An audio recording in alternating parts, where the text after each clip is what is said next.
안녕하세요. 조정원 목사입니다. 오늘은 책 한 권 소개하면서 베드로전서 이야기를 좀 하려고 합니다. 베드로전서는 5장밖에 되지 않기 때문에 한 번에 읽으셔도 됩니다. 네, 깊이 있는 내용들을 좀 묵상하시려면 물론 짧게 굉장히 깊은 내용들이 많지만 오늘 저는 책 한 권을 좀 소개하고 리뷰하면서 베드로전서가 가지고 있는 지금 현 시대에 맞는 메시지를 한번 생각하고 전달해드리는 시간을 가져보려고 합니다.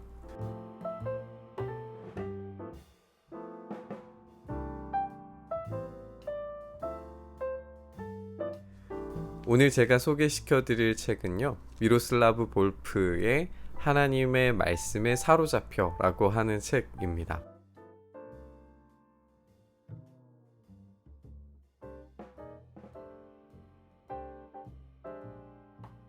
읽은 지는 꽤 오래됐는데 항상 좀 머릿속에 남아있는 책이에요. 이 저자의 책들이 굉장히 좀 진보적이고 인상 깊은 내용들을 많이 전하시기도 하지만 좋습니다. 되게 추천하고 싶은 그런 저자예요.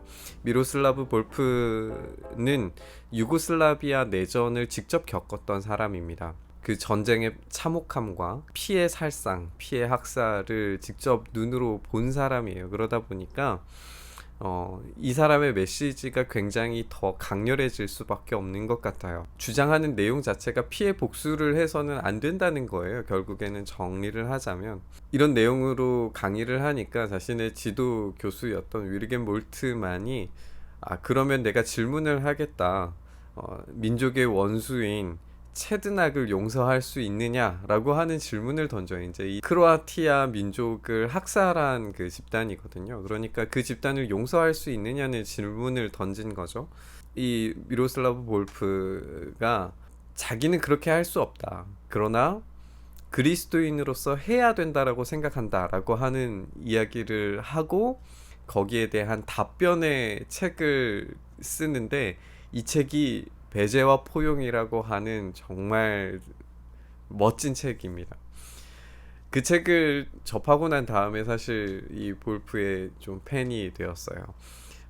자기가 경험한 그런 끔찍한 재앙과 같은 전쟁 속에서도 자신들의 민족에게도 배제 당할 만한 그런 메시지를 담담하게 그리고 담대하게 전할 수 있는 어떤 신학적 용기가 필요했을 텐데도 이걸 가능하게 한 이 볼프의 책이 굉장히 와닿았었거든요. 그래서 이 21세기의 어떤 이슈들을 담은 신학적 성경 읽기라고 하는 어떤 그런 부제를 담은 이 하나님의 말씀에 사로잡혀라고 하는 이 책도 굉장히 강렬한 메시지를 담고 있습니다. 사실 볼프의 책이 때로 좀 불편해요. 불편한 책이고 강렬하다 보니까 쉽게 확 와닿고 받아들이기 쉬운 그런 책은 아닙니다. 그러나 좀 곱씹어서 생각할 부분들이 참 많은 책이라 제가 이 책을 좀 소개해드리고 싶어요. 일부에서는 이제 자기가 신학하는 방법론에 대해서 설명을 하면서 타 종교와도 대화를 해야 한다라고 하는 이야기를 하기도 하고요. 그리고 이 신학한다는 것이 자기의 삶을 변화시키는 삶의 체계로서의 신학이 되지 않으면 의미가 없다는 이야기를 이제 1부에서 나누고요. 2부에서는 베드로전서와 요한복음을 들어서 다원주의 사회 속에서 그리스도인의 정체성을 어떻게 설정해 가야 되는지에 대한 이야기를 나눕니다. 그리고 3부에서는 무제한적인 성장주의에 빠진 세속 사회에서 이 기독교가 가야 하는 방향성이 무한한 성장주의, 무한한 경쟁주의를 벗어나서 어떤 정체성을 가져야 하는지에 대한 이야기를 요한 1서와 전도서를 가지고 이야기를 합니다. 그러니까 이 짧은 챕터들 속에 성경에 대한 이 신학자의 강렬한 메시지와 그리고 자기가 삶으로 자기의 저술로 이제 이야기했던 내용들을 잘 품고 담아내고 있어요. 이 볼프가 비판을 안 받는 학자는 아니에요. 분명히 비판할 지점들도 존재하지만 우리가 이분의 메시지를 좀 한번 곱씹고 생각하면서 균형을 맞추는 게 중요한 것 같습니다. 그런 측면에서 오늘 이 베드로전서 이야기를 한번 나눠봤으면 좋겠어요.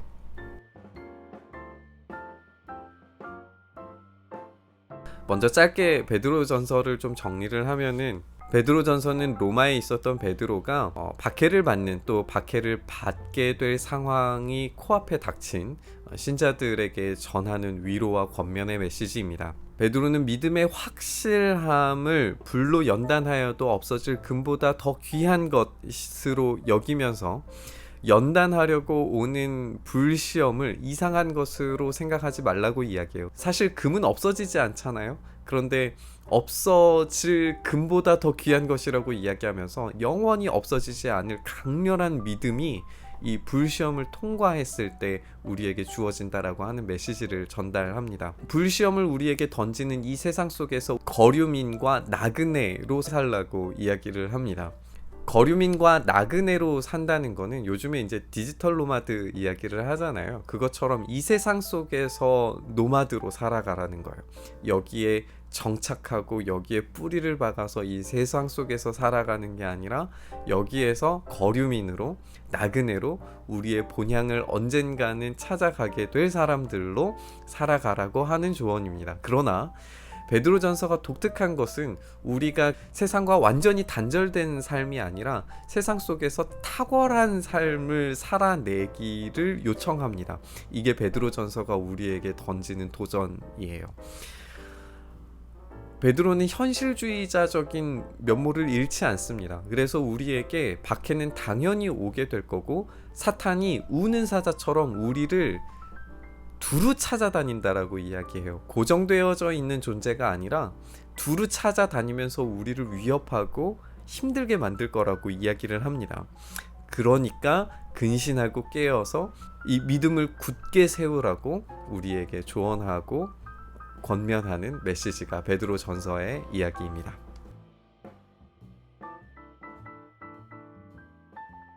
이제 베드로전서를 정리를 했으니까요, 이 책에 나오는 베드로전서 이야기를 좀 정리를 해드리겠습니다. 볼프는 베드로전서가 문화에 대하는 기독교의 태도를 가장 잘 보여주는 책이라고 그렇게 소개를 합니다. 리처드 니버라고 하는 사람이 지은 그리스도와 문화라고 하는 그 책에서 이제 뭐 5가지의 종류를 설명을 하는데요. 그 5가지의 문화에 대하는 어떤 방식들이 한계를 가지고 있다라고 볼프는 지적을 해요.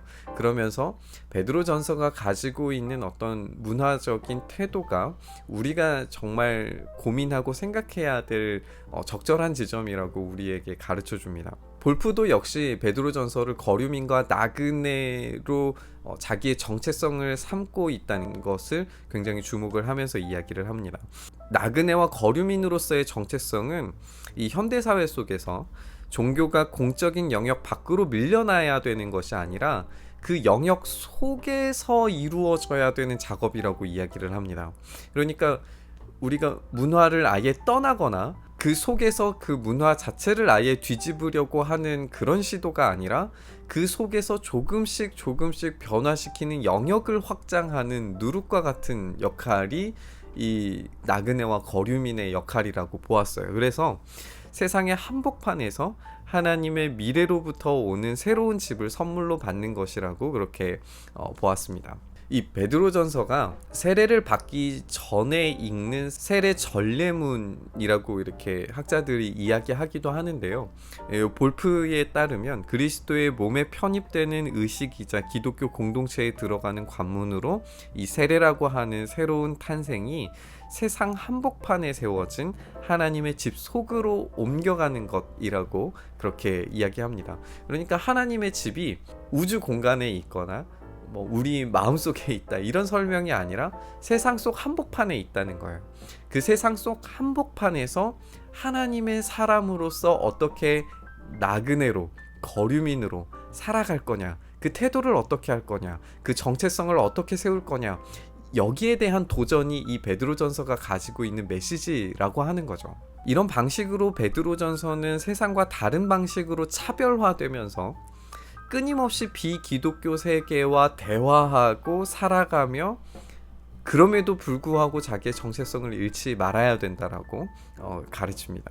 이런 방식이 문화를 그리스도인이 침투해야 될 장소, 사회를 그리스도인들이 책임져야 하는 영역으로 다루는 게 아니라 다양한 이웃들과 함께 어떻게 살아가야 하는지에 대한 가르침으로 베드로전서가 말하고 있다라고 지적을 하고 있어요. 그래서 볼프는 이 복음이 문화와 관계에 맺는 여러 방식들을 인식을 하면서 문화와 때로 대립하기도 하고 문화를 전환시키기도 하고 때로 문화를 전복시키기도 하고 때로는 문화 속에 속하기도 하면서 모든 방법을 동원하여서 거류민으로 그리고 나그네로 살아가는 방법을 택해야 된다라고 이야기합니다.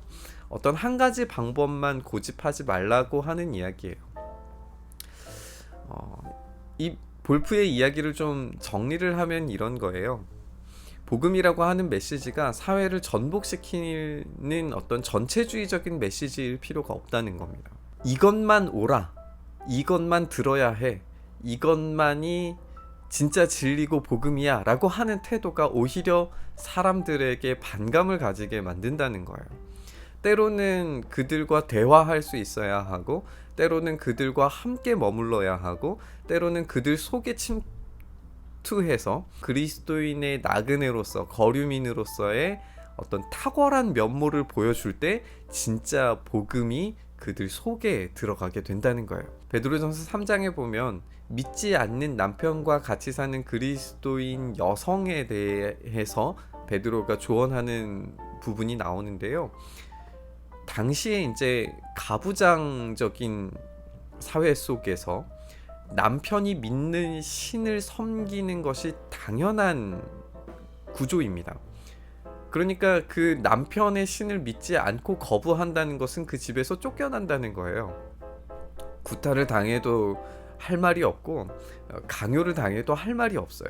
그런데 그 속에서 믿음을 지키는 방식이 그와 더불어서 싸운다거나 남편을 막 적극적으로 바꾸려고 한다거나 이런 식의 조언을 던지는 것이 아니라 남편을 잘 섬기라고 이야기를 해줘요. 그것 때문에 당연히 핍박이 올 거라고 이야기를 해요. 그럼에도 불구하고 너의 정결한 그 행동으로 말미암아 남편이 복음으로 변화될 수 있다라고 하는 그런 조언을 던집니다. 훨씬 더 어려운 이야기를 우리에게 사실 던지는 거예요.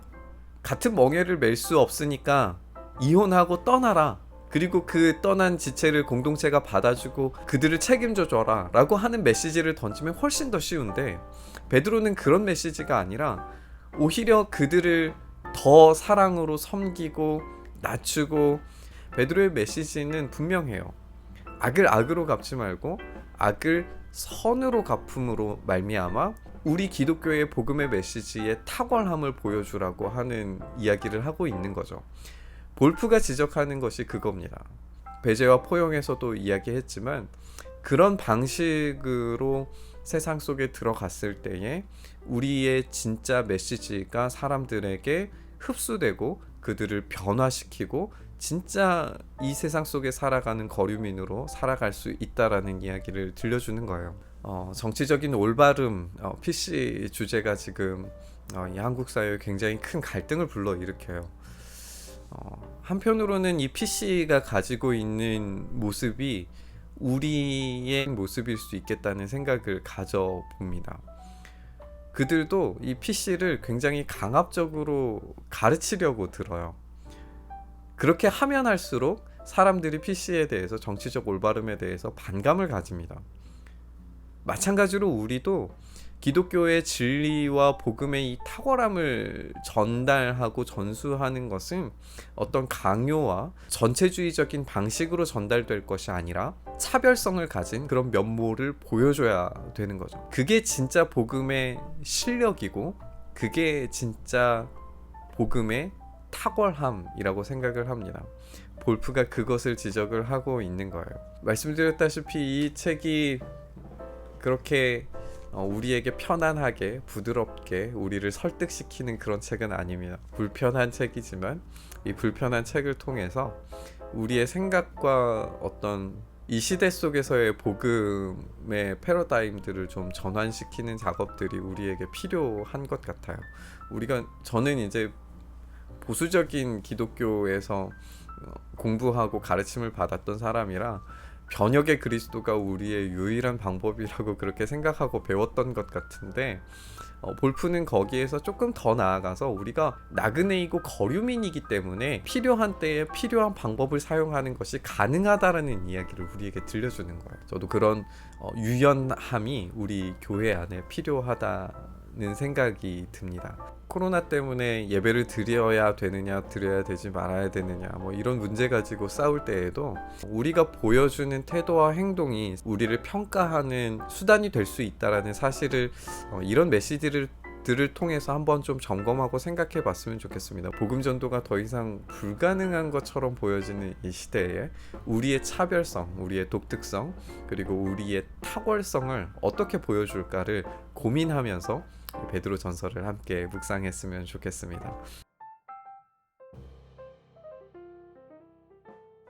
네, 오늘 이 책 속에 하나님의 말씀에 사로잡혀 와 그리고 베드로 전서 이야기까지 함께 나누어 봤습니다.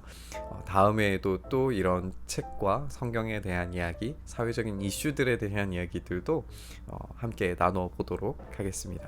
네, 오늘도 봐주셔서 감사합니다.